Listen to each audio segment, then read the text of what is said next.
नवी मुंबई ऐरोली साईनाथवाडी येथील शिवसेना युवा नेते तथा उपमुख्यमंत्री एकनाथ शिंदे यांचे कट्टर समर्थक असणारे साहिल देवीदास चौगुले यांच्या घरी 1.5 दिवसाच्या लाडक्या गणपती बाप्पाचे आगमन झाले होते।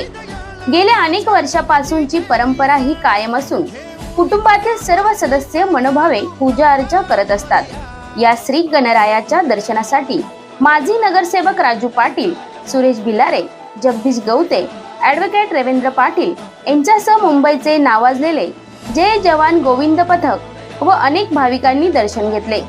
यावेळी त्यांचे साहिल चौगुले यांच्या हस्ते शाल पुष्पगुच्छ देऊन स्वागत करण्यात आले।